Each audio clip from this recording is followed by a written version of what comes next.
Oh God. Okay, let's all take a minute.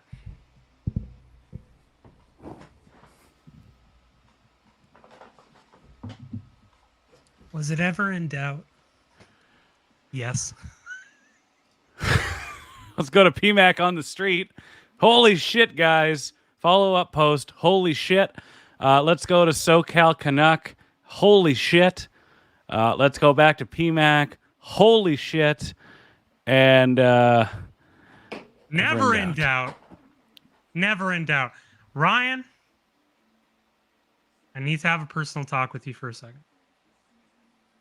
Just quick. just give us a second.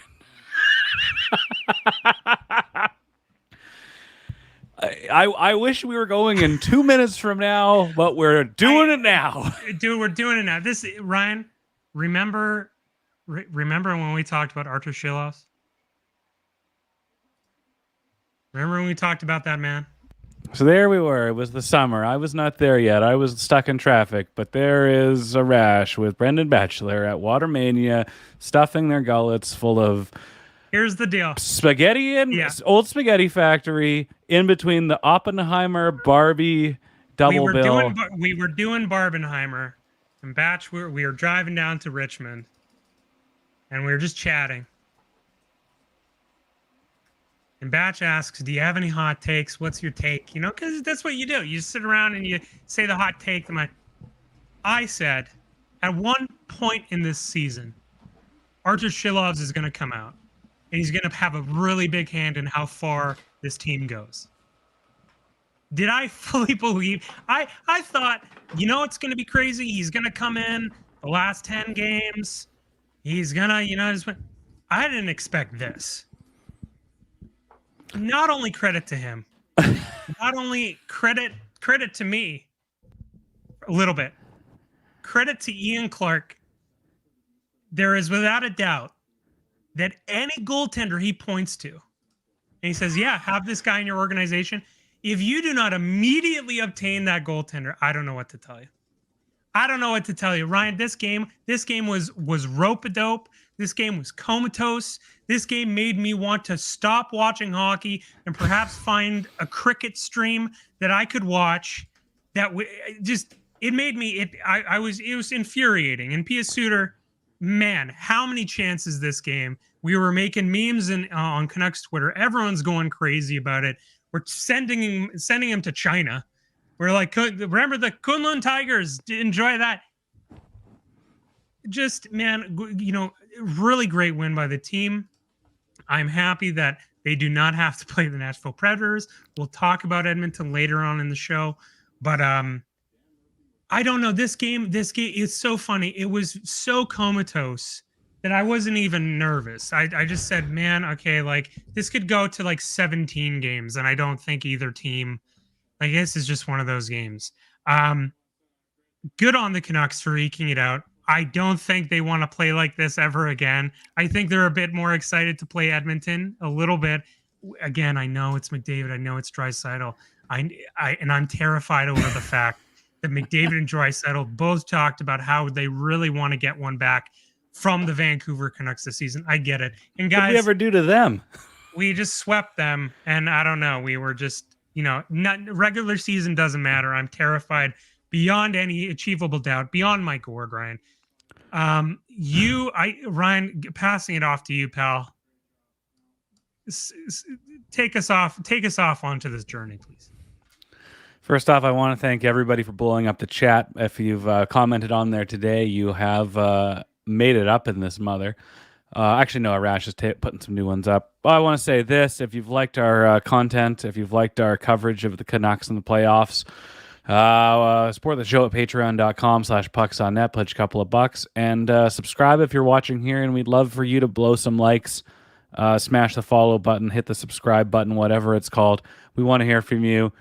We share the same high that you are on. We all went on the same emotional roller coaster today. We are all in this fucking journey together, and just like dear friend of the show, PMAC on the street said, holy shit. I am a lot of things. I am a man. Debatable. I've never watched a game like this where I was annoyed and frustrated, but not concerned about the Canucks. Mm-hmm. I was not concerned that they got to press because the Predators are going to come back down the other way, and like they've got to capitalize now. No, this was just. I got so annoyed and so frustrated, and I was telling everyone that was listening to the same thing that like I'm so annoyed that this team is just they can't control the puck. They're just so afraid of fucking up that they're just putting these strange scoring chances together that just don't make any sense to me. Yeah. And the Predators will get the puck in the defensive zone or whatever. They will bobble it. The Canucks will immediately get it back, but they're so exhausted from this rope-a-dope that they just did it again. Like I'm saying under 5 minutes of that game was pressure from the Predators. And not saying it wasn't a tight game, but like it was the tightest, dumbest game in the world I may have ever watched. This was, for all intents and purposes, one of the dumbest hockey games I've ever watched. Both teams, at a certain point, honest to God, and I mean this as satire because it's pretty funny. At one point, I was like, do we have the phone number for some Timbits teams?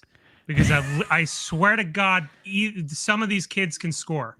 And for both teams, it was a battle of attrition, Ryan. And it's games like this that are more exhausting than like 7-6 games. I yelled like I am emoting when they score, but I immediately began to sweat. Like like something happened to my body, my internal temperature, and like my face wasn't dripping, but I'm like, what is this? Did I spittle on myself? Did Stevie come in for a lick ski? And it was like, no, I just like, there was so much pent up stress and everything that when that happened, it was like my body just, I don't know, it expelled whatever was going on. And then Lindholm takes that cross check, which, it's a penalty. Yeah. It's a penalty, but like you're calling them now? You're calling him now? You don't call the cross check on Garland and then just minute left. But because they have to earn their PBR after the end of the game, patting each other on the back and like, hey, good job, boys, good job. Yeah, we called it fair. You called it fair. Yeah, you did. But they go on the power play. Thank God Brunette calls the timeout, and I'm like, great, everybody gets a rest. And I'm like, the Preds have been. In that game, the Preds were not an offensive threat, in my humble opinion. And I'm saying they weren't. They had more shots on goal than the Canucks, but there was nothing that had me terrified. So I'm like, okay, they'll figure out. Goes on to one of the absolute biggest clusterforks in the world, but they hold on, they win the game, and here we are. And it's just, I think everybody wanted to have the weekend start on the right foot in this town, in this fan base, and nobody wanted Sunday. Nope. Nobody wanted Sunday. I got softball to play on Sunday. I got anything but a game 7 against the Nashville Predators with that as a game 7. I swear it would have gone to 15 overtimes. Gary Bettman would have come out and said, no, I'm sorry, fellas, we need to stop. Neither of you are advancing. Edmonton gets a bye. I can't do this. I can't do this as a product. You're both going to Utah. You're both relocated to Utah. You can't do it. Arash, I'm going to go. We got a sauce line call here. We're going to take calls later, but if you do phone the sauce line, 604-283-9469, nice. We'll try to. Thank you. We'll sneak your calls in. So let's go to the voicemail here. This is Roger R. Smith calling from Kinamat. Woo! What a game! I can't believe it. We're going to the second round. That's all I got to say. I'm so happy right now. What else needs to be said? I don't think you need to really say anything. Roger kind of knocked it out of the park in this instance. They got the job done. Yeah, they got the job done.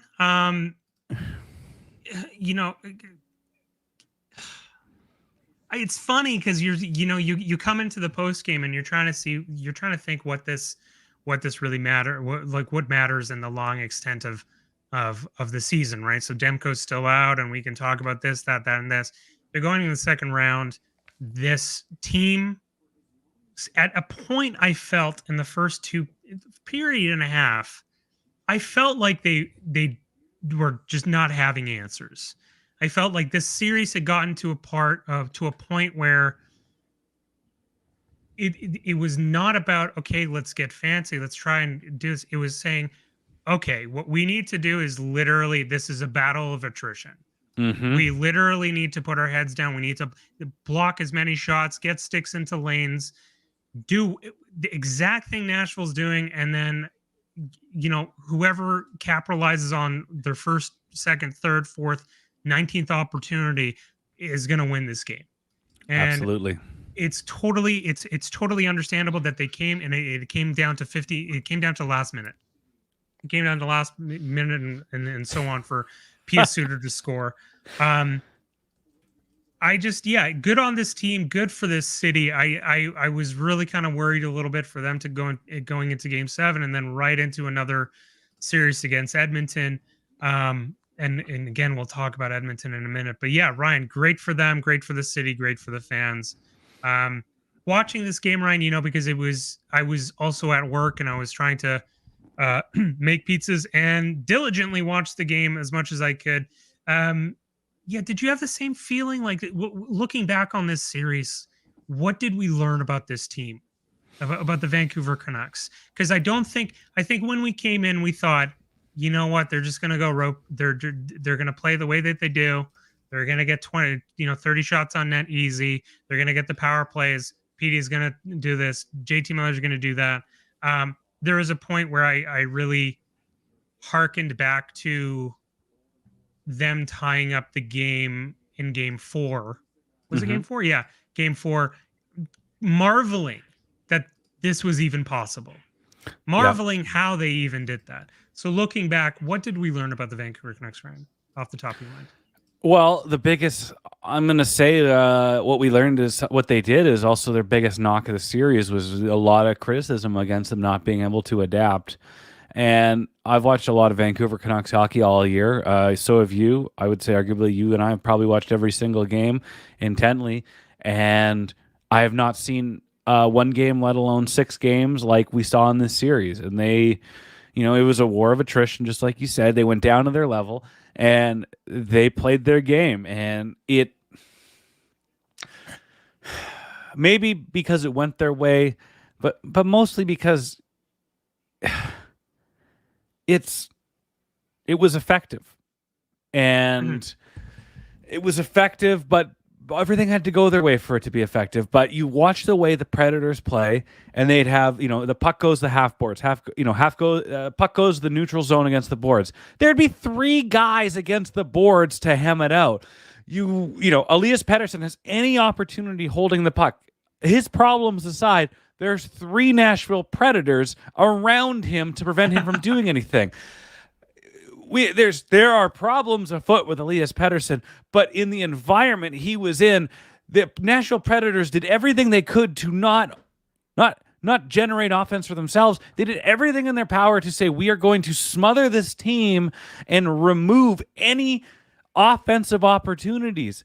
And in the moment, it's the most frustrating thing. And you go, man, well, a good team would do this and a good team would do that. But yeah, it's like when this team is literally lining up like the Maginot line in post World War I, just like we're here, like you got a blitz. My reference, Ryan, akin to yours, was basically every time the Canucks entered the offensive zone and it was like one Canucks player, it felt like Aragorn walking towards Mount Doom and being like, we're gonna do it for Frodo. It's me. I'm gonna do it. You had McDonough, you had O'Reilly, you had Carrier, you had Yossi, you had McCarry, like all these everybody. Players. Oh my God, just packing, and you just couldn't create anything. And kudos for the Canucks for finding a way. I think the one thing we can really look at this Canucks team through the entire season, Ryan, and I harken back to episodes that we had. in 2020 or late 2023 when the season started and into 2024, they found a way. They were malleable. They could play different ways. They could be the special teams team, and if that didn't work, they could play the chip and chase for a forecheck game. They found a way. If it was with Edmonton, if it was with anyone else, they found a way to adjust and really kind of go for the win. And I'm just guys, for people in the chat, really hyped about the win. We're gonna talk about everything that's said in the chat, so keep flooding it. We will get to you. Flooding it. We'll get to you. And just looking at this team, we look at some of the narratives. Man, we can talk about Arturs Silovs. This kid has the pedigree. When I watch him, I hearken back to Mika Kiprasov, and I don't know if he's gonna ever, get to that level, whatever. But what I mean is, here's a guy who plays the butterfly, ice in his veins. He's with Dion Phaneuf smoking a cigarette at a house party. If you know that reference, good on you. It's a great photo. Just ice water through his veins. And what is he? What happens before the game? Before the game, they're practicing. JT Miller skates around in this amazing dress shirt. They're trying to change the juju up a little bit, trying to just bring some levity. And I didn't think at any point in this game, watching Arturs Silovs, like at times I've when watching Casey Smith, I just felt like this kid, this stage was not too big for him. Mm-hmm. The game was not too big for him. And he made the saves that he had to. He was composed. He was well dressed, man, and just came out and had an amazing, amazing performance for this Vancouver Canucks team as their third string goaltender. And the other thing is that when we view the Canucks goaltending situation, we look at Thatcher, Demko, DeSmith, Silovs. I think it's a discredit. To view Silovs as a third string goaltender. This is not Danny Sabarin. This is not, I don't know. Give me your favorite third string goaltenders in the chat, guys. Literally flood your favorite third string goaltenders in the chat. This is not that. This is a Braden Holtby. Holtby. Braden. Well, okay. Don't bring up that season. I can't. Hell. Oh, hell, man. He's dang got his turtles, man. He can get his turtles in. Yes, sir. I want to show something fun. Yeah, go for it. Is it the PD clip? Don't. No. Okay. Behind the net to Besser. Brock Besser, center, Suter scores! Pius Suter with 1:39 to go. Suter has the Canucks on the board, and that close to moving on to round number 2. Unbelievable. Unbelievable, and funny enough, I had to listen to the radio for that call. Hell of a call by Brendan Batchelor on the radio.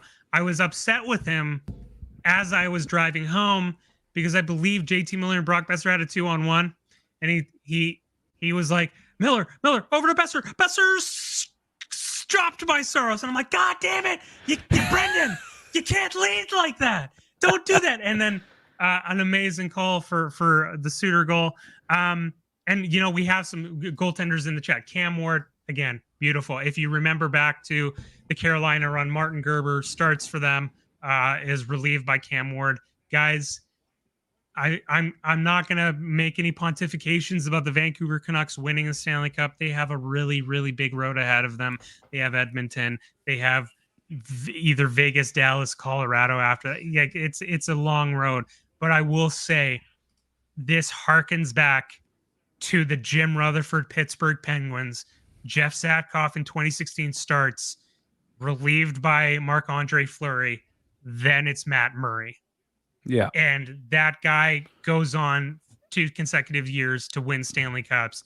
I'm just saying, man, believe in the talent that this team has accumulated.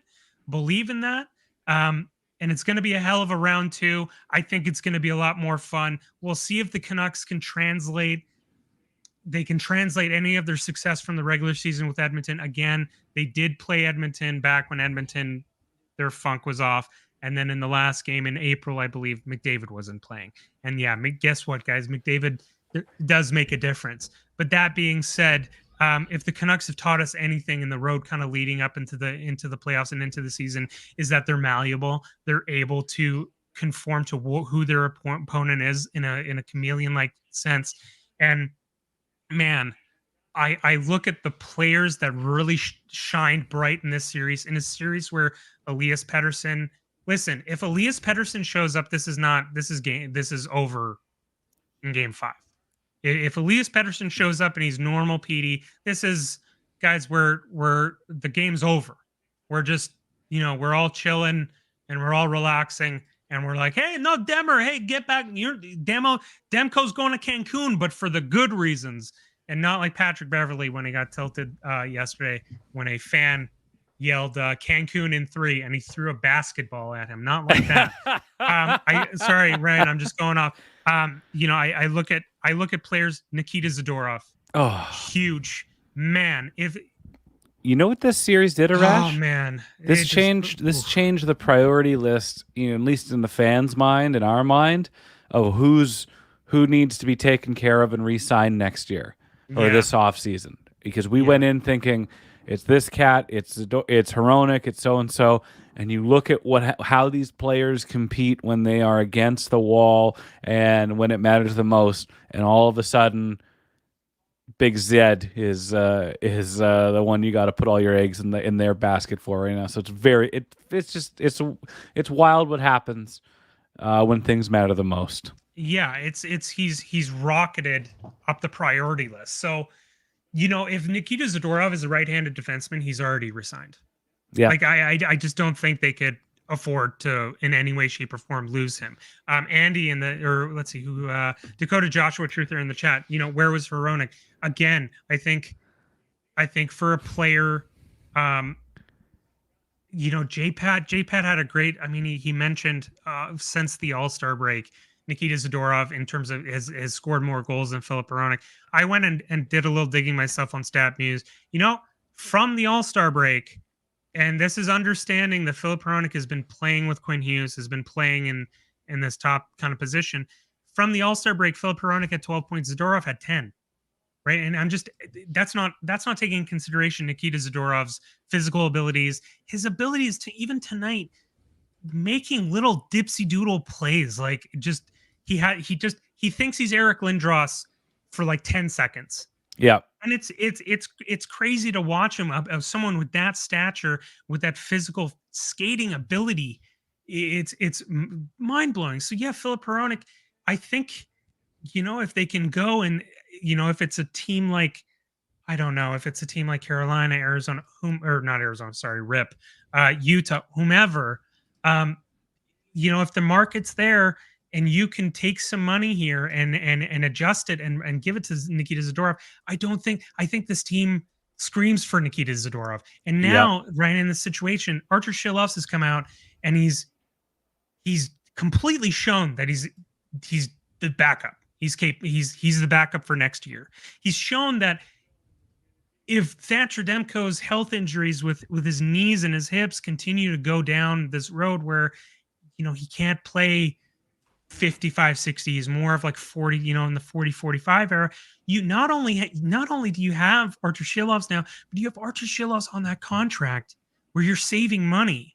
You're saving another, whatever million, 3, however much off the top you're of my head. You're saving money and you're saving Demko's joints and his knees and his hips and his whatever. And you're looking at teams that have not necessarily a platoon-like approach, but somebody that can play, maybe Demko goes down to 50, 55 games next year and doesn't get, absolutely rocked or down to 45. Yeah. Like, give him, what you have in him and when he can play and deliver in the big time, but have a backup goalie that isn't, subject to back-to-backs and afternoon games because the evidence is there. It did not work this year.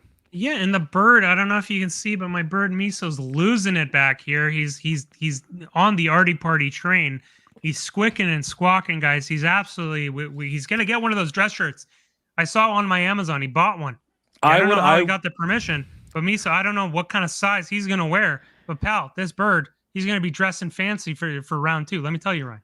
That shirt is, I think, 40% off on the Hugo Boss website, so it's like 108 maybe. I mean, it's like I can't remember what it cost, but I wanted to buy that thing, and what a time to be fashionable. So yeah, just going down to people like I thought, man, JT Miller's come a long way, Ryan.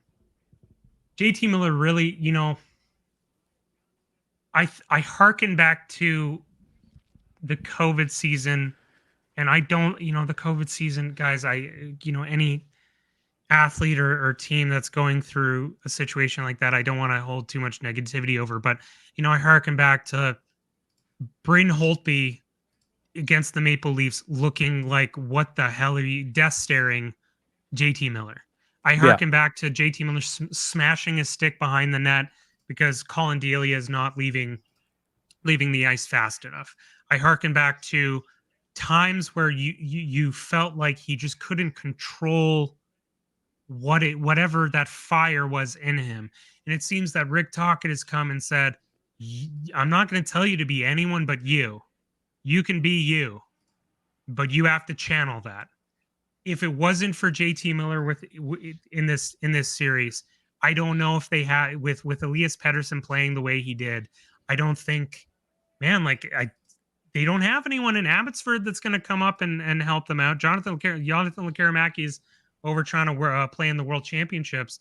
I did amazing just path that he's taken into becoming this total complete player. And we were so afraid of that contract. We're so afraid, is he going to really come and forecheck and really apply himself in this instance? But yeah, just a hell of a series from him. There's a couple players that we can hark on again. I want to hark on this real quick. What's up? Where is it here? How dare the Canucks win, Ryan? How dare they? We're going off on positivity in the train. And yeah, just really great on him. Nikita Zadorov, Arturs Silovs. Thought Brock Besser had a fantastic series again. Brock Besser, we were trying to find someone for him to come out. Look at that, guys. Hugo Boss, $106. Guys, you have to. If you have to. I know times are tough, guys. Times are tough. How do you think the large fits? How do you think the large fits, pal? Does it fit or does it fit? Wait, a 40R? What's a 40R? I don't know what a 40R is. That's how you measure a suit. I'm sorry. I buy my sweaters from Kirkland because I trust them. I trust that they make very neutral clothing that isn't flashy and that I can just put it on and not worry about it. I wear all black. I'm wearing all black, guys. Look at me go. Arash is going to be working as a stagehand afterwards. Yeah, because I'm a theater major. This is why I wear all black, guys. What a time to be alive. Let's talk about what do you want to talk about, right? I love Pius. Pius Suter was trying to score goals this whole goddamn series. Pius Suter was getting opportunities. He was stressed out enough this whole time. Incredibly ill prepared to be a groomsman. How much time you got, Andy? I'm incredibly ill prepared to be a groomsman, but let me tell you, if Ryan needs a set change, let me tell you, Ryan. Gray slacks. We'll take him to Moore's. I made a line. I said a comment to Arash before Game 5. I think Pius Suter's going to score tonight, and he said, "You going to bet on that?" And I said, "Nah, I don't think so." He looked like he had every opportunity in the world tonight to score goals, and just was not happening. And just bad luck, breaking sticks on the ice. I love Dave Tomlinson's breakdown during the broadcast, where it's like, "Wow, this stick's unlucky. You want your lucky stick," and sure enough, I'm very happy for him. He was somebody that maybe rather quietly drove the play in the top 6 in the second half of the season. I remember Drance really pointing that out in a couple pieces of writing that kind of really underlined what he did to kind of insulate or just accent the players he was with. So he was somebody he's somebody you want to see score. Like it doesn't need to be Brock Besser. Like the guy I noticed the most in game 6 was Connor Garland. I would have loved it if it was him. If he spun around 6 or 7 more times, evaded all those big lummoxes in the bottom 6 and the deep pairing and got a goal, it'd be incredible. So I'm stoked for Pius Suter. Like he was one of the guys on the no-fly list that couldn't score. You've Mikheyev, you had Hoglander, could not buy a goal. Yeah, Mikheyev, Hoglander, Pettersson, Pius Suter, like all these guys. You're like, God, just can we just find somebody that's a little more useful? So I'm very stoked on Pius Suter getting it. It was the type of goal the Canucks had been desperate for to get all series. Like it reminded me a bit of the overtime goal. But I was just like, before that, I was so frustrated watching that team, and I couldn't tell if they were, if they were timid crossing into the offensive zone. But every time they had an opportunity in the Pred zone, they would slow down, just get slow and slow and slow and not methodical, but overthink the shit out of it. They have both these teams at one point, Ryan, like, just felt like it was too. If you've ever played Civ, and I know Ryan hasn't, but I love Civ. Yeah, it's you love a game Civilization, where you Ryan, you buy a goat and then you fight crime with it because you have to save civilization. Is that what you really think Civ is? I don't care. I think I'm some nerd. I do. You're wearing Hugo Boss podcasting. No, the references is like two of your cities are totally fortified into each other, and it's late game, and you just brutal, and you're just waiting. You're waiting till turn 500 to see who gives up, who flips their keyboard and says, "I don't want to play this anymore. This is bullshit." Let's go to Andrew. these. Wait. 1 sec. Andrew Bergen. I went to high school with Andrew. Can we talk about the effort from Garland and Joshua tonight? Strong showing from them. Listen, man, you put Garland and Joshua in between any of the centers here, you got a line. And at a certain point in this game, it was literally Garland, Lindholm, Joshua was the only real line really going. I mean, obviously Miller and Besser throughout the game were there as well.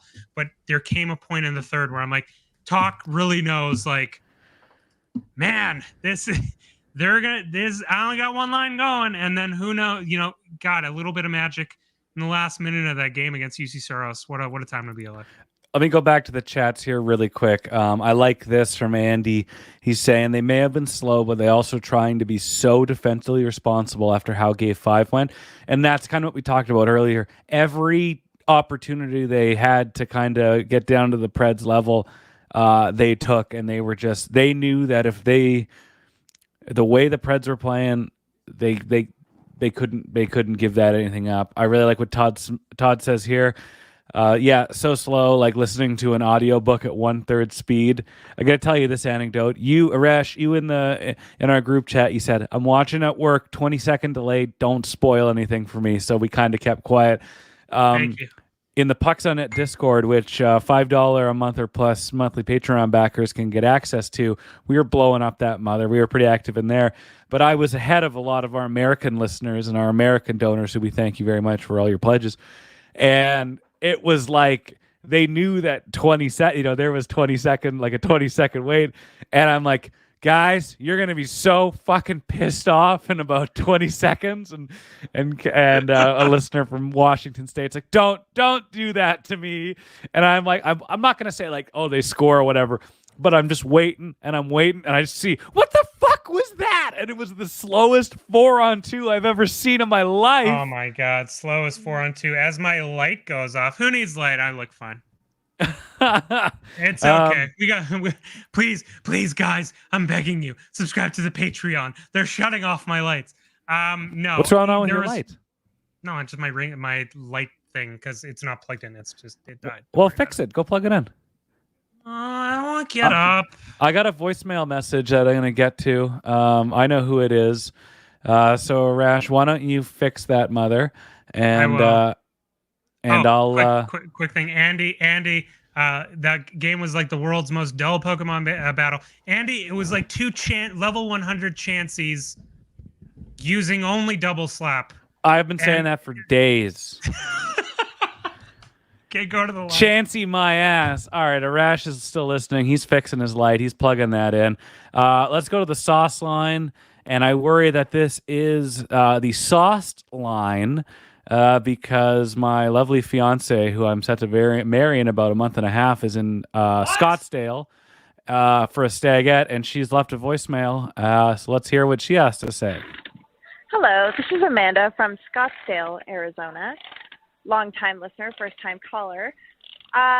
Some folks in the group would like to know if the Canucks won tonight, and others would like to know what is the current over-under on the Canucks winning the Stanley Cup on June 22nd, 2024. Well, the Canucks did win tonight. You have a very intuitive bunch that are there getting blackout drunk. Dakota Joshua in the Truther. Congrats, man. Thank you very much, Dakota Joshua Truther. I really appreciate your all your involvement in this stream. You've been very active, and we love hearing from you, so keep it up. Todd with a big LOL. Todd was set to be present at the nuptials in question. They will unfortunately be absent, but we will be sending a video. Amanda asked, what's the over-under of the Canucks interrupting our wedding day? For, as you know, the Stanley Cup is set to be handed out no later than June 24th, 2024. Our wedding is June 22nd. This is my fault, guy. No, listen. I gotta take some. When you reach your 30s, you gotta take a little bit of responsibility for your actions. Before this season started, when Ryan and Amanda decided that they were gonna make me the luckiest man on earth, I went and I said, you know, it'd be crazy, guys. You know, it'd be nuts if the Canucks went to the, and we had this. Maybe you guys can answer this too. What if the Canucks went to the Cup final and it was your wedding, right? Imagine it's your wedding day, and that maybe you guys tell me your answers in the chat. We were like, it's your wedding day, but it's also Game 7 of the Stanley Cup Finals. There's a lot to unpack here. There is a lot to unpack here. It's Game 7 of the Stanley Cup Finals. What do you do? What do you do? Josh Cranehoff in the chat. I'm just saying. Esteemed Dowler alumni. I'm just saying. You go through the wedding, but for example, if they lose, what if they lose the moment you're supposed to say "I do"? Why would they lose at 4:00 in the afternoon? You segment the day. I don't know what Gary does. I don't know what Gary's thinking. I'm just saying. And so we went down this rabbit hole, and then as the Canucks began to win more and more, I progressively saw Ryan and Amanda get more and more nervous, and I'm like, guys, I'm joking around. This, it's not gonna. Don't worry, it's not gonna happen. And this is turned into a monster out from itself. Yeah. I've created a monster because nobody wants to see Marshall no more. So we've got plans in motion. We have contingency plans, and we would reformat things, but we would make it. Exactly. Andy's kind of outlining it very well. And if the game, Stanley Cup final games generally start at 5:20 Pacific. You bump it up to about maybe a 2:00 ceremony from a 4. You do as much as you can before heartbreak and emotion and alcohol take over, and maybe ruin the day. Andy's hitting it. He knows what this is my Andy. Stop looking at my Google sheet. You know my whole contingency plan, top to bottom. Andy's hacking. Look at him go. Man, let's just recap what has happened tonight. This is the Pucks on Net. You cue that up, Arash, and it's the Pucks on Net post game show. The Canucks have won 1-0. They're going on to play the Edmonton Oilers in the second round. That will likely start Tuesday. That's kind of what Murph has tweeted. And they did the job, and they got down to their level, and that's great. But sorry, can I interrupt real quick? Because I just Yeah. saw something on Twitter that's killing me. I'm gonna send this video to Ryan. I don't know if he can show it. You but can share your outside of- screen Oh God, really? How do I do that? down on present there. Oh, look at that. Megan Kennedy in the chat, big Leafs fan, pulling for you and your buds tomorrow, Megan. Breakfast Television talked about round one, game 7, wedding. All speeches done by 8 p.m. Eastern or whatever the equivalent is. That's what we're gonna do. For the audio listeners of this show, what do we got here, Arash? Yeah, so this is right outside Rogers Arena, guys. This is a man, as you can see, climbing the post here. If you can see that. I'll let you look. He's absolutely wasted. And look at the police officers right here. They're There he is. Yeah, there he is. Because We're looking at the banners to the left of Thatcher Demko. Yeah, remember, guys, Ken Sim is trying to bring Swagger back to Vancouver. So there he is. And then the tweet by follow Jazz. Actually, she's great on Twitter. This guy climbed onto the lamppost, got arrested, and then the crowd started chanting, "Refs, you suck," only in Vancouver. Wow. Wow. Man. Arash, let's go to our favorite segment here. It's called Arash Reads the Box Score. Arash reads the box score, ladies and gentlemen. It is Drederick Satan. No, I'm not going to do Howard Cosell. Canucks win. Canucks win. 1-0 against Nashville Predators. Shots 29 for 28 for your Vancouver Canucks. Guys, stat sheet, only thing matters. Pius Suter, 1 goal, is the game-winning goal. About a minute and a half left from Pettersson and Besser. Again, what a great play by Besser. Petey just, man, he gets those second points there, and great for him to kind of have a little bit of an impact. I know things are tough. We can talk about Ilya Mikheyev and Niels Höglander, and man, the one thing I was really going to touch on this game was that, you know, the Canucks really had 2 players that had enough foot speed to go and break this defensive wall that the Nashville Predators have. And it's Ilya Mikheyev, a man who has not scored in like 50 games, and Sam Lafferty, whom, again, just, you know, is all heart, but man, I don't know. I don't know if he's got that Jake Gensel one-shot goal kind of situation going there. Arturs Silovs shutout with 23 even strength saves, 5 on the power play, for 28 saves in total. Let's look at the defenseman, and let's look at Nikita Zadorov again. 20 minutes ice time, 1 shot on net, 2 hits, but again, incredibly solid.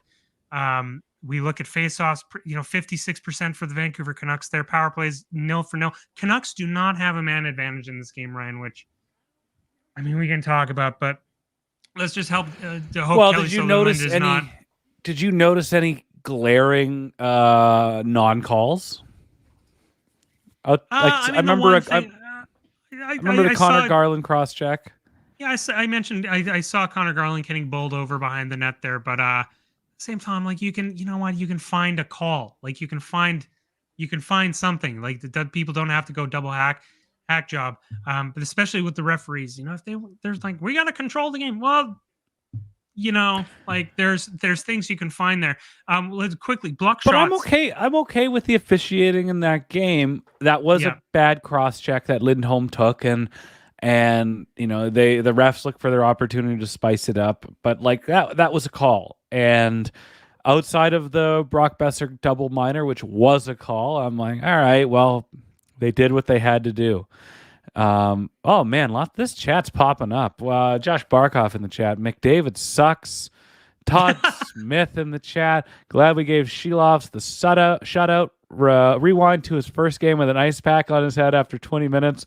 That boy worked for it. There's something about young athletes when they don't know any better. Yeah. Like this is the beautiful thing, is when you get a young goaltender that you can just really just comes in and like, what do they know? He's wearing Hugo Boss. He got the thing. I'm just gonna play hockey. I don't know. And when you see him in the post game, man, he's just like has a smile on his face. He's like, I'm just happy to be here.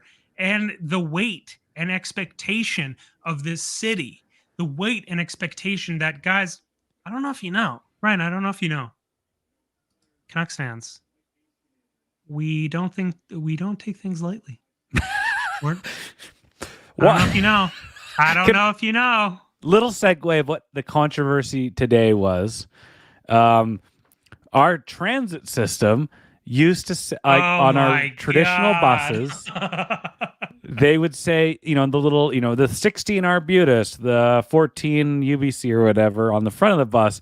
You could also flip it to say "Go Canucks, go." It used to say "Go Whitecaps" or "Go Lions," whatever. The technology has changed. The buses have changed, and I noticed this when I was downtown this weekend, and they now just say "Go Team, go," and I'm like, oh, that's pretty lame. But I didn't think much of it. But no offense to Rob Williams, Rob the hockey guy at Daily Hive, he's got quotas. And he put a story out about it, and it's like, well, fine. It's a curiosity. The way he phrased it and the way he structured his article, quite specifically, I might say, basically said, "Oh, they got to be all inclusive. They got to cheer for Go Sports." And I'm like, and then when you use, this is the problem, when you use the word inclusive, unfortunately, people have taken the word inclusive and they've put politics behind it, where it's like, but it's really funny that you're trying to be inclusive.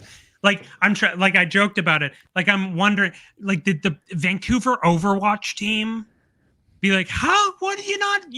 What about Go Titans Go? What about, we're legitimate. We're a team. Oh no, all this kind of instance. So basically, to translate, if they do not make it Go Canucks Go, you know how there's like a boycott.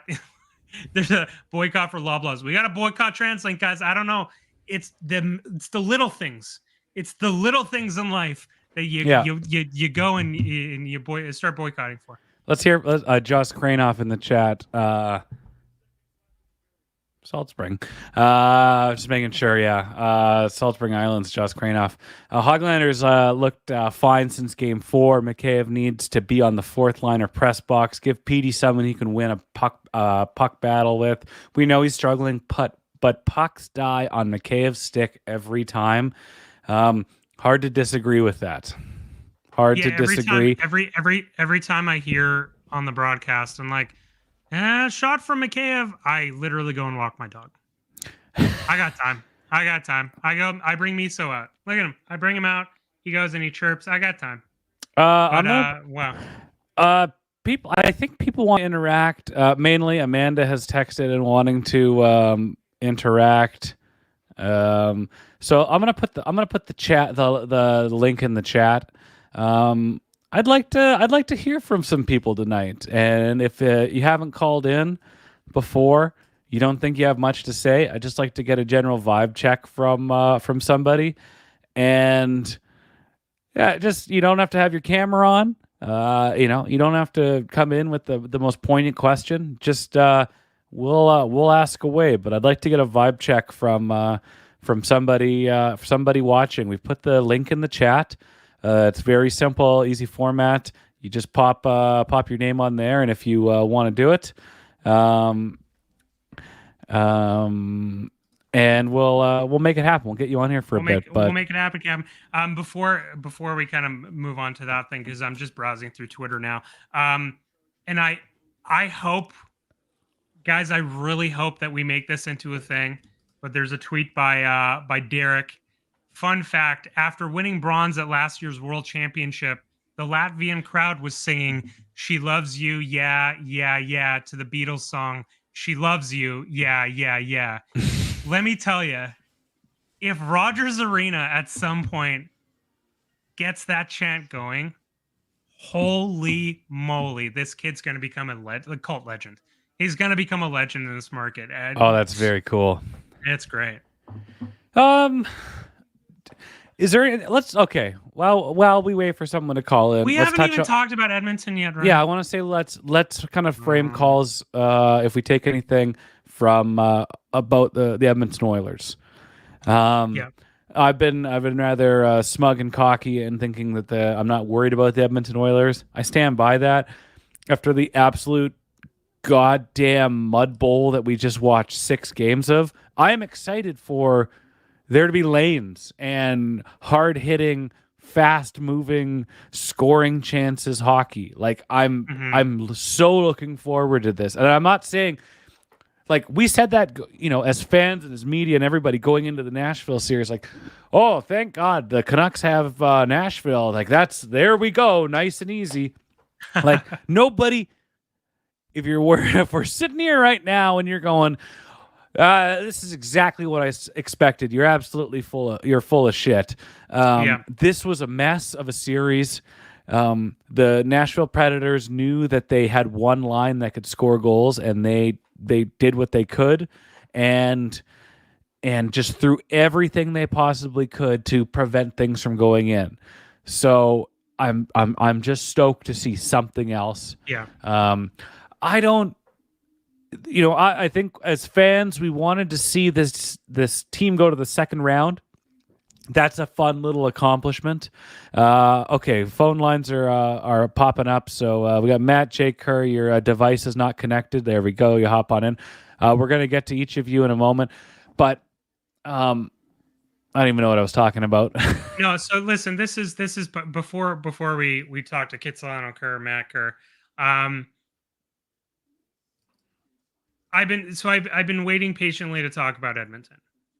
I think the position that Canucks fans need to take, and I understand that, you know, you really want to get hyped up and you want to get into a war of words with the Edmonton Oilers fans, and hey, have fun with it. This is going to be extremely tough. This is going to be a series that, if the Canucks do not figure things out offensively, if the special teams do not figure things out, if Elias Pettersson does not get his head on right and get a bit of that flair back going, and especially if he's been given Mikheyev and Höglander and they're going the way they're, this can be a very short series, because Edmonton is a buzzsaw. Edmonton's power play is, if you look at the way that the Canucks struggled with Los Angeles, the Edmonton Oilers, outside of one game, cut them into pieces. Completely cut them into pieces. Yeah. And going into this series, just don't take the bait, guys. Don't make fires, because that's what we do when we lose series. We make fires in the streets. Okay, we're gonna take some. I'm gonna mute for 1 second. I'm gonna grab a cable. Go for it. I wonder what type of cable. He can hit stop on your record too, Arash, on your local record. We're going to our phone line shortly. This wraps up the audio portion of the show for those listening to the podcast. Everybody else stay in the chat, stay watching on video. Nobody's going anywhere. But final score, Canucks 1-0. Silovs with the shutout. Canucks go to the second round. They're going to take on the Edmonton Oilers, and that's going to happen Monday or Tuesday. And we're gonna go to a friend of the show here, big time film producer, Kitsilano Kerr. No, hello. Matt, how are you doing tonight? I see you're kitted up, much like myself. We've chosen our rather lovely apparel going in. How are the vibes? The vibes are immaculate. That was a great, like, what is it? 3 or 2 periods and 90% of a third where I was just like, what is going on? This is hard watching. But, you know, we pulled it out and it was great. Are we still all on together here? Yeah. Okay, sorry. Production value. Catch up, buddy. Yeah. It was great. There was a couple things that I wanted to talk about that I'd thought about while I was like listening to you guys talk.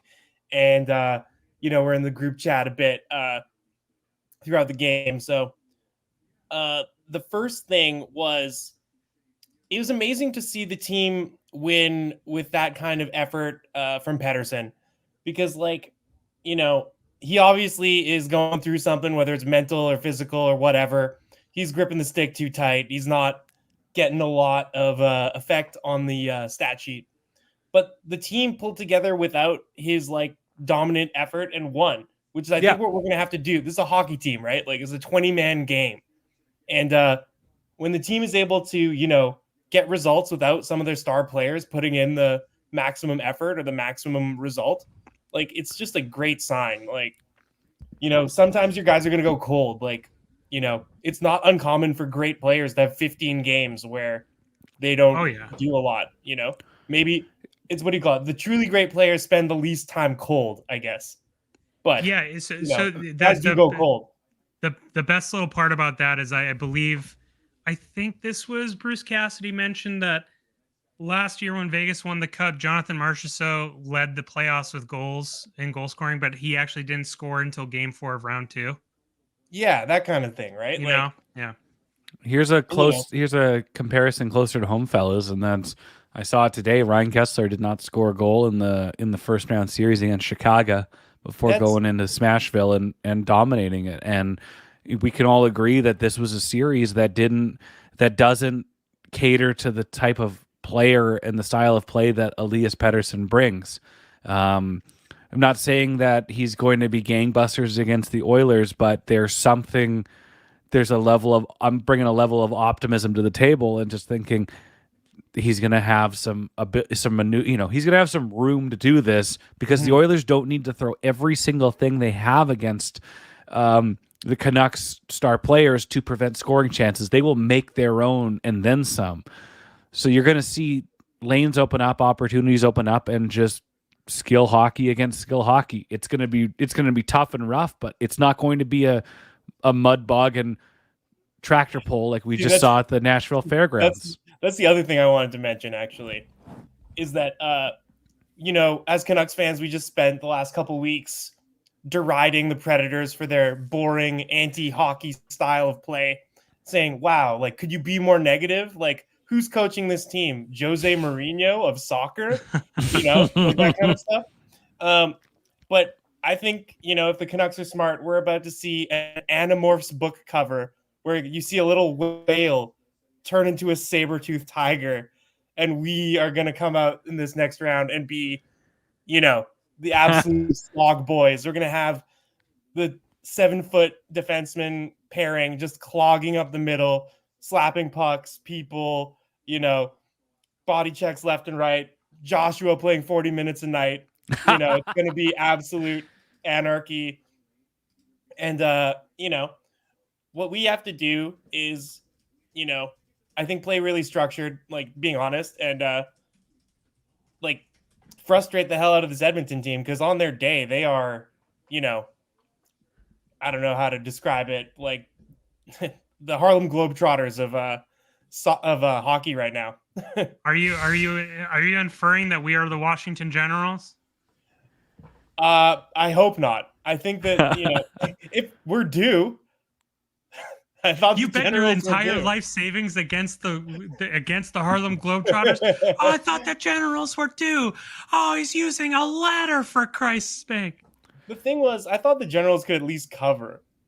Yeah, you don't have to. You don't have to win, but keep chatting about this Simpsons reference for like 15 more seconds. Yeah, done. Yeah. So, yeah, I'm serious. I absolutely I absolutely kind of feel exactly what you're talking about. Is that it's just a mix of like too much respect is different than understanding that, hey, you took games off of this team, and to go and be like, hey, we're the Washington Generals isn't really giving too much respect to the Vancouver Canucks. But again, like, this is Draisaitl and McDavid.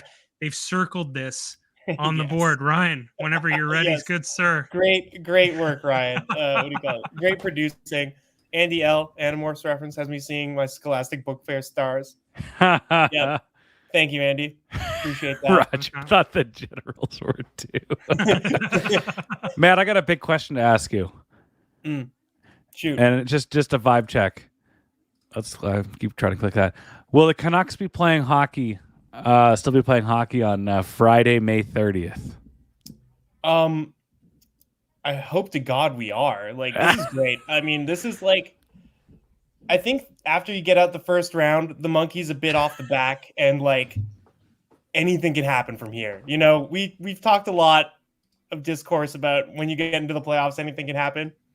It doesn't feel like that as a Canucks fan. You need to be at least through a round before you even feel good, for me. Like, the first round, there's no upside. It's just pure anxiety.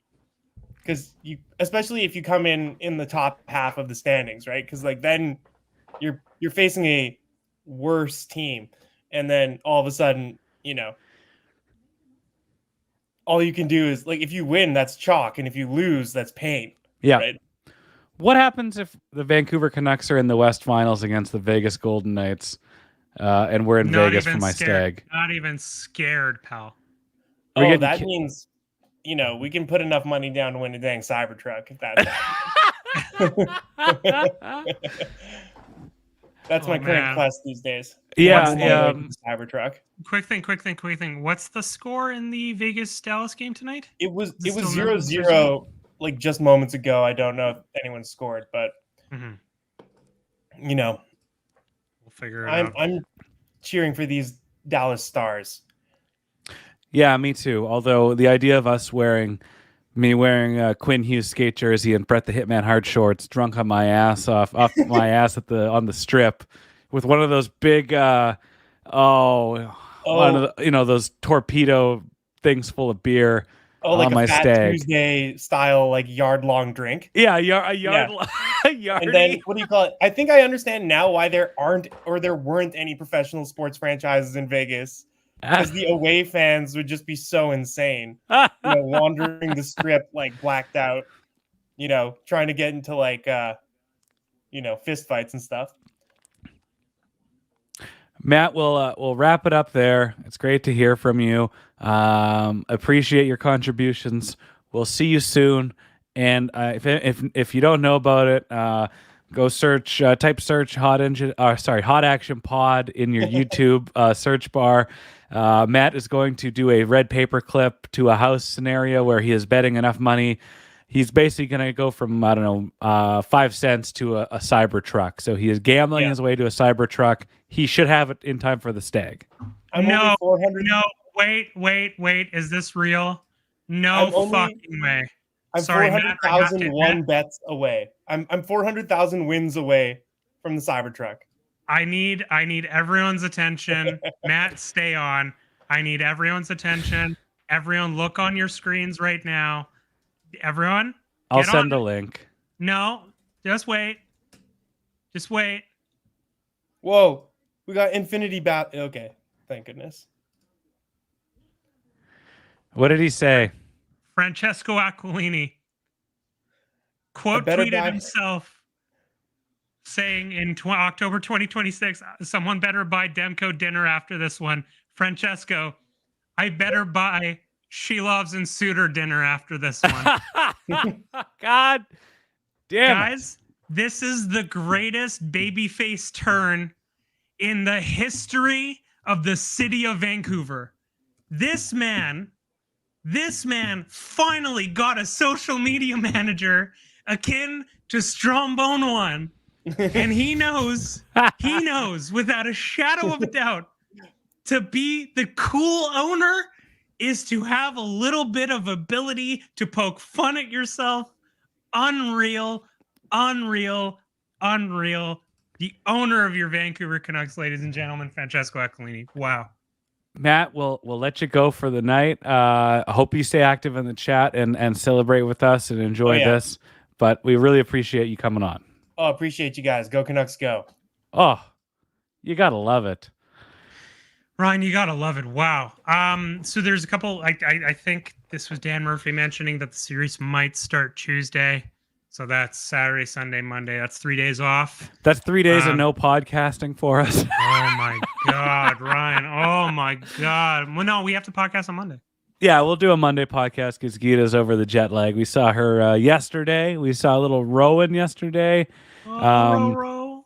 Yeah, I don't know who loved little Roro more, Arash or Arash's father, but there was a real baby whispering going on, and it was Rowan literally grabbed I was holding Rowan, he grabbed this and was just putting it in his mouth, and man, at one point I sold 3 beers holding Rowan in my hand with me. What a worker! It sells. Bring a baby to your business. It'll move product. Joss Kranehoff, one of the more impressive gamblers I've seen in my day. DCC. Oh no, he's not DCC. Dowler associate. May 30th. Better say no. I say yes. Joss, you find your way down to Vegas for my stag. You could probably stay in a room with Ryan Smith. It's going to be a lovely affair. I hope. I'm going to put the link back in the chat. Would love to hear. Oh, I just dropped Arash's plastic clear. What am I looking for here?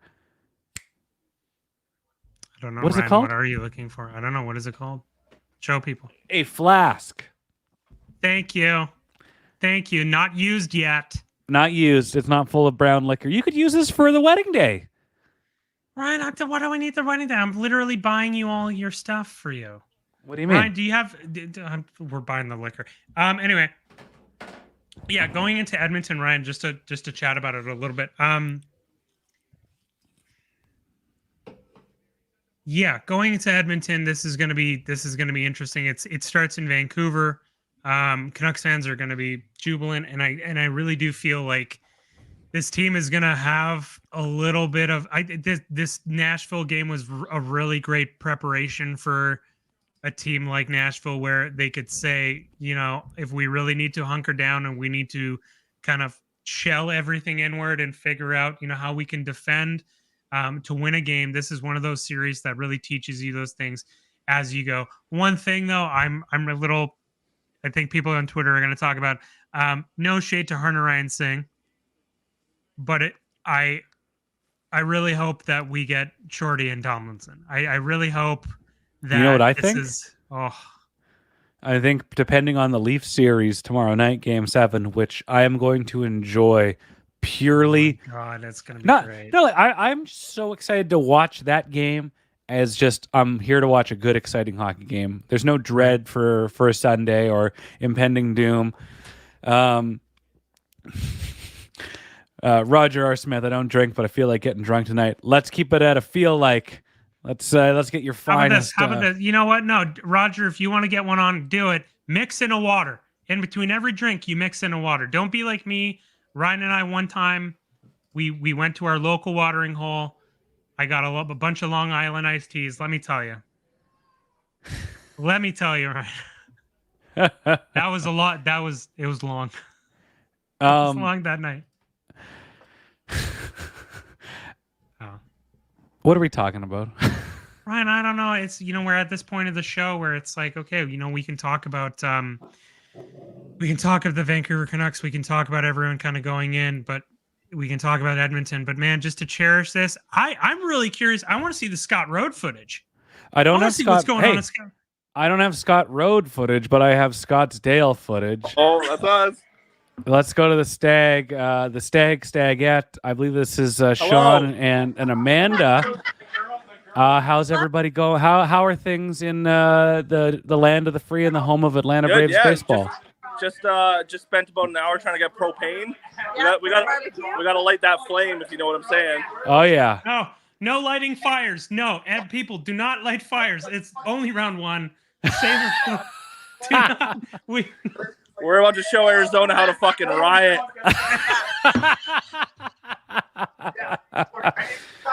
What are the vibes like down there in Arizona tonight? What? What are the vibes like? They're pretty. I'd say high to excellent. Yeah. Verging on lit. Yeah, lit is being seen. Like we're on the climb up, and I'm starting to see the bottom of the T of lit. But we are getting there. Like, and we're getting there. We're getting there at a fast pace. Like we're climbing. Amanda and I, we really are putting an effort on this ladder. Yeah. Like I'm starting to see the dot of eye of lit. We're really trying to put pucks in deep and just like dig deep and go hard on them. Yeah. You know? Ryan, that's your wife. Watching? Ryan, that is your wife. She almost fell into the pool. Sean, can you do me a favor? Yeah. Can you push Amanda into the pool on the stream? Do it. No, you're spoiling the ending in which I do a cannonball into the pool. We already planned it. Yeah. Okay, so. But we have to ask our question first. What's your question? Sure. How how much is the delivery for a pomegranate pizza from Arash's family pizza place to now, I'm not going to say Scottsdale because that's ridiculous, but Phoenix Airport anyways. Yeah. Sky Harbor International. Yeah, Sky Harbor International. And if it's not hot, you're not getting a tip. I'm being honest. Yeah. The Sean, the answer is this: TD does not allow for a transaction that large for a pizza. Fucking try me. I've got a savings account burning a hole in my pocket, and I'm fucking hungry. Man Sean, needs a pie. Wait, Sean, come here. Sean, you're gonna get a text message that says, you're trying to go through with a $10,000 transaction for a pizza. Are you being held hostage? 10,000 plus. Wow. Wow, that's a lot. Yeah. We All can right, get a man, bottle if of pizza for that. Is it? Have you had the pesto pizza? No. Pesto chicken, pesto veg, whatever. They'll do a half and half if you're high maintenance. What's a lot like a- Oh! Don't start telling people I do half-half pizzas. Yeah, but Don't start that. half if you're high maintenance and you love them. All right, my Amanda, cannonball time. My Cannonball favorite time. Arash story.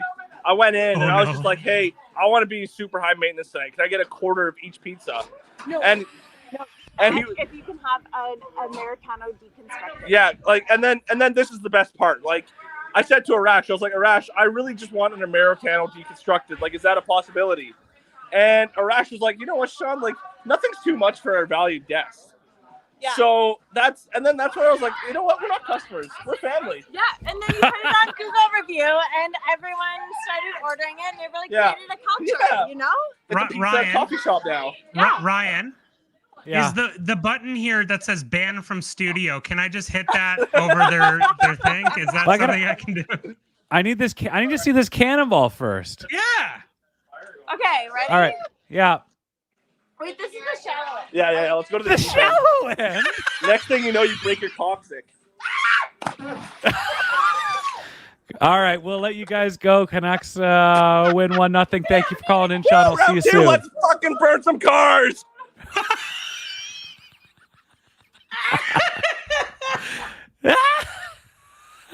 Oh man, dude, if they're this lit in Scottsdale, Arizona, I don't want to see the camera on Scott Road. That's insane. Wow, Ryan, that's your wife. That's your soon-to-be wife. And she's gonna put up with a Stanley Cup final viewing party. Ryan, are we wrapping up now? I don't know if anybody else is gonna call in. I want to put the line in for. Oh, you're gonna do it. I was gonna let the bird out. What do you mean? Let the bird out then. Oh, sick.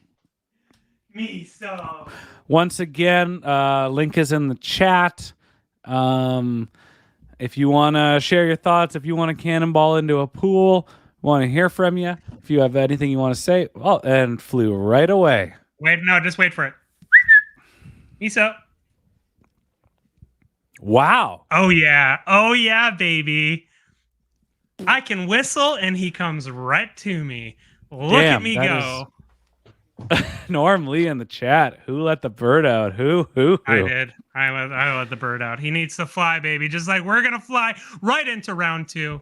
What a time to be alive, Ryan. It's a cool experience. It's a cool, just a sensation. Like they were expected to go that far, and with any kind of Canucks impending dread or impending doom, you'd think that they would blow it. But you know, they showed who they were. They won it late when it mattered most. And yeah, it's not the prettiest series against Nashville. A lot of respect for what Nashville did to contain the Canucks and to make this a series.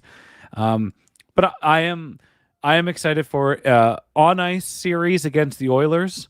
100%. I am not looking forward to any discord or dialogue with Oilers fans and Canucks fans. God, dude! If there's anything that the Oilers fans are outmatched on in this series, it is our Twitter against theirs.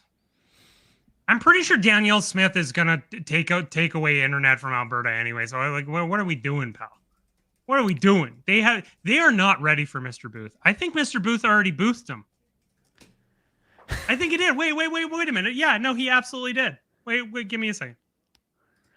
As Arash brings that up, I don't I don't have any anticipation or expectations for the Canucks to beat the Oilers. I think they're matched in a way that could make for good hockey, but I'm not thinking this is going to be just this is a stepping stone to the West Final. So I'm looking forward to this series. I hope it's not too taxing physically, but it's going to be cool to see. Can you zoom in? Oh, let me see if I can zoom in. Oh, Yeah. I can. Look at that. Get in there. So Mr. Booth on Twitter with a very fake quote. I hope this is a fake quote. Arturs Silovs post-game when asked for his thoughts about playing against Connor McDavid and Leon Draisaitl next round. Sorry, who? And as we go, Oilers fans, yes, bookmarked. Just, guys, it's insane how some of these Oilers fans are absolutely taken off. What the Canucks version of "We Want Florida"? You guys are not ready. Oilers fans are not ready for Mr. Booth. Arash, in our group chat, somebody who we won't say his name is sharing some screenshots of Mr. Booth, and he's already there. They're in the head of Oilers fans. So that's pretty cool. In the head of Oilers. I just don't think. Yeah, I just don't think they're completely outmatched in this series, Ryan. At least when it comes to Twitter, and power play may be an advantage to them. I'll just say that. Power play will be an advantage. Goaltending is not an advantage. Defense is not an advantage. But you have two of the best players. You have probably the best player in the world, and one of my absolute favorite players in the world that are looking to get back to the West Final after Colorado just kind of dummied them the way they did. I think that was 2 years ago on the way to the Cup. And yeah, like Dakota Joshua Truther just said in the chat, I think all the pressure is on McDavid and Draisaitl. I want to talk about one thing about Game 6 tonight that we haven't touched on. Go for it, pal. As you crush that, is that a caribou? No, it's a moose head. Moose head. Ooh, Ryan Schapp being fancy. Yeah, they got him at High Point.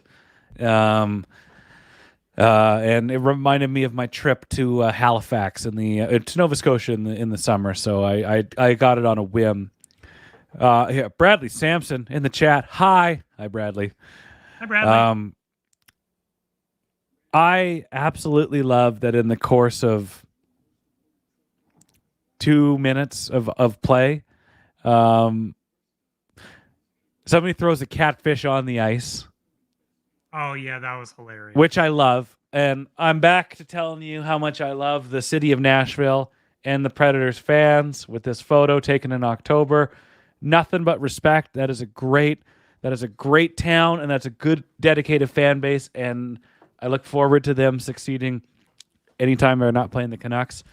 Yeah. But in the span of a few minutes, you have catfish on the ice, and you've got Nicole Kidman back watching the Preds game with her, I called him a hump, not a hunk, but a hump. Wait, really? You didn't see Nicole Kidman there? No, I was literally driving home from work in the last few minutes of the game. I didn't see the Nicole Kidman was there wearing a dated Pred shirt, like a super fan, probably, and was in the suite. I did not see Keith Urban, but she was there chanting and cheering along, and they threw a catfish on the ice. And yeah, I got to tell you this, Arash, Dakota Joshua Truth, a great fan base other than that guy that posted about the homeless. That was weird. Oh, yeah. I tweeted and deleted twice where I was just MFing this guy, calling him a piece of shit. It was when we were wrapping up at Pomegranate yesterday, and I was just like, you fucking, this isn't your prop, you hillbilly bumpkin. Well, it's at the end of the day, it's like, listen, we're all within the shit posting and Canucks Twitter, sports Twitter atmosphere, but it's like, if you literally can't be creative enough to post something that doesn't involve looking down on other people's personal circumstances, like, dude, get fucking bent. Enjoy Cancun, whatever. Nashville Talks guy. Enjoy fucking Cancun. Enjoy apparently, YouTube. Enjoy you too. Maybe you guys can actually make the goddamn show before Bono retires. Andrew Bergen makes a great point. Someone was holding onto that catfish in the stands for 2 3/4 periods of hockey. I gotta say, I'm in a group chat with Joss, and he's saying, apparently my response, I don't care, do you think I'm some sort of nerd, after trying to describe how Civ works, is blowing up another community I'm in.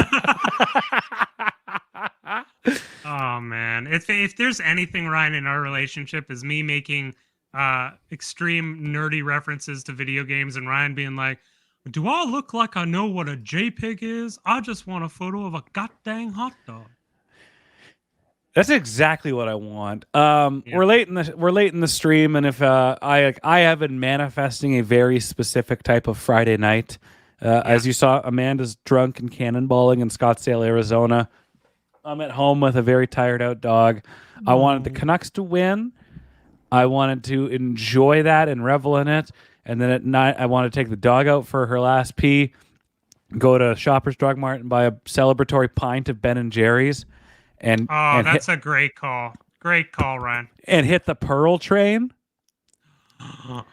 And just get a good night's sleep. Arash and I have been working our asses off with. We really have.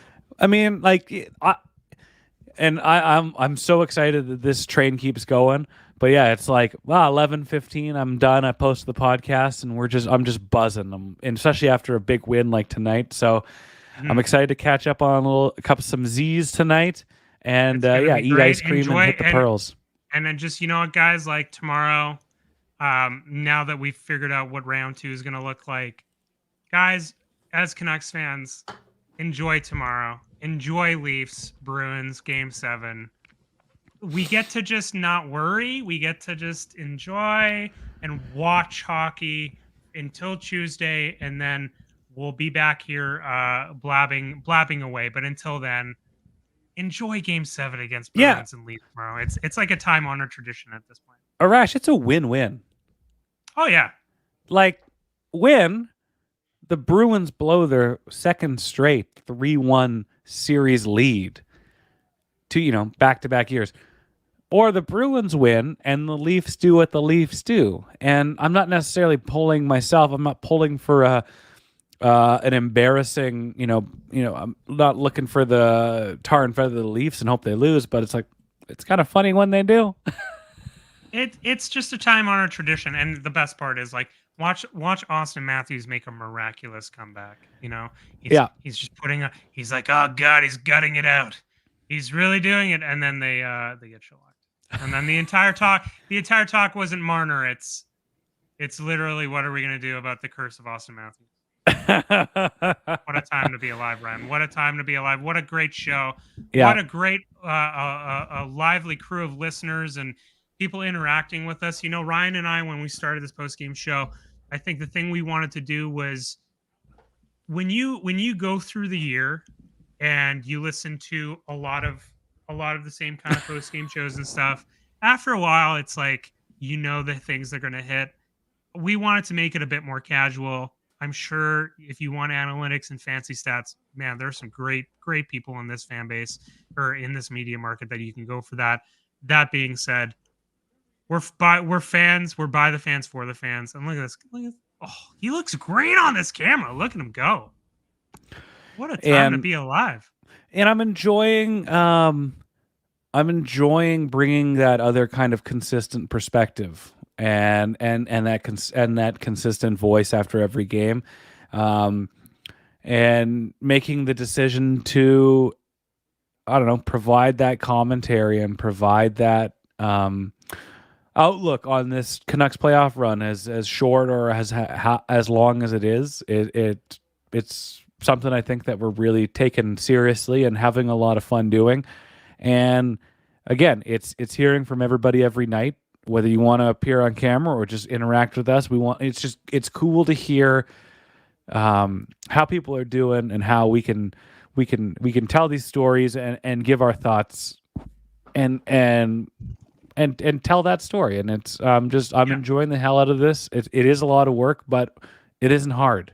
It's a fun, lot, man. but it's not fun. hard.